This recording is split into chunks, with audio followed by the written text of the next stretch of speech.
Hi, I'm Caleb, and today I'm putting together a classic panini for you.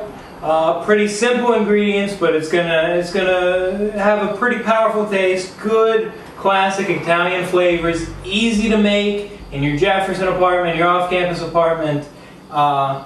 Pretty simple to put together, so let's go ahead and get started. I have a real cheap Italian loaf here. It was I think $1.50, so pretty inexpensive. Okay, so just cutting 2 pieces for the sandwich. About normal size. This Italian bread is a little thin, but it's thick, so it's going to be smaller sandwiches. They'll bloat up a little bit when you push them down in the panini, and we'll get to that in a second. You'll notice I have this big shiny thing here. This is actually just your regular old brick that you can find somewhere, and you cover it with aluminum foil. It's going to be an important part of making this panini authentic, having a good smush to it. A lot of people use it, use their Foreman grill to smush a panini, and it does get the rivets. I prefer to do it this way because you're always going to have a stovetop. This is real cheap and easy to put together, so let's go ahead and start making our sandwich. We're going to use some pesto here. It's just pine nuts and basil. A little olive oil. You can actually make it pretty easily by yourself at home, but the store-bought is just as good. We're going to put on the outsides of the bread rather than inside, because it'll kind of keep any greases or anything that come from our ham from seeping into the bread. It'll keep the rest of the bread pretty fresh. It's always a good idea to line bread with a fattier liquid substance like mayonnaise. Works well for that too, for keeping that bread texture alive and well during cooking. So it's going to work well for us here with having all this olive oil soaking into it. We're going to go ahead and lay down our mozzarella first rather than our meat, because even though our meat is completely pre-packaged, pre-cooked, I'm going to heat it up on the skillet first, just so the inside of the panini is going to stay nice and warm. I like to do that. Also works if you're using, a raw meat, like a thin sliced ham that needs some cooking. You can keep your same cooking methods the same no matter what kind of ham you use. So that's why we're going to do it like that. So put together the mozzarella here, real nice soft cheese, like that a lot. We got our pesto line here. We just got some fresh organic basil. Basil's really going to have some good strong flavor. We're just going to take a couple leaves and line them right down like this. And maybe another small one here. That's going to be good. This has a great spicy flavor almost.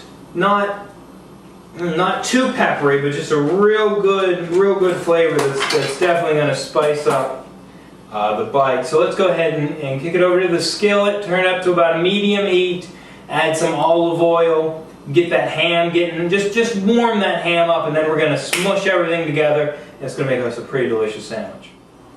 Okay, so we got a little bit of olive oil going in here. Like I said, we're just going to throw on a little bit of this ham. It doesn't, this is already cooked, so it does not have to be in there long. Just get it a little heat. I just want a little heat in the sandwich to make sure you get it the whole way through.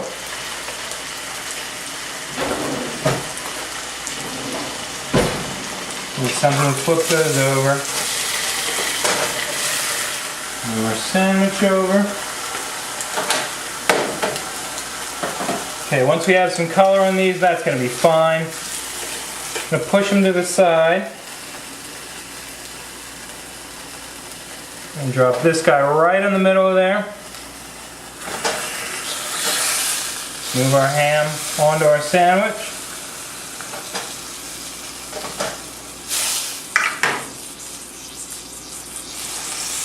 Put our giant brick in here. Go right in the center. Move it right down. It's on medium heat right now. I'm actually going to kick it down a little bit. You can hear it popping. And I'm going to let it sit there for really just a couple minutes, just to really smash it and brown the bread, smash everything down, heat it the whole way through, which is why I'm turning it down a little bit so that the heat comes through and doesn't just instantly burn it. 5 minutes at the very most on each side. Okay, we brought the panini back off there. Like I said, it was probably about 2 or 3 minutes each side. I'm going to go ahead and cut it right down the middle here.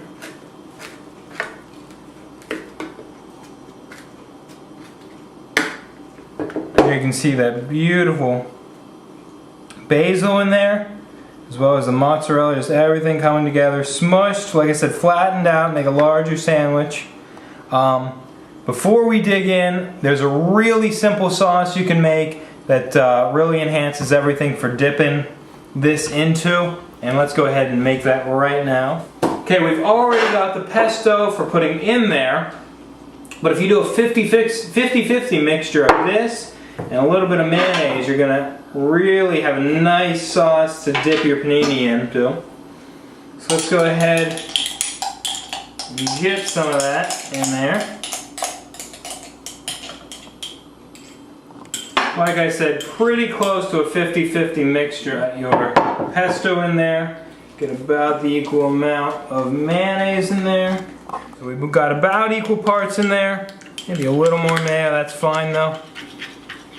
When you start mixing this up on your own, you'll get the color and you'll realize what color you like, and that's actually a little too light for my liking. Let's add a little more pesto in there.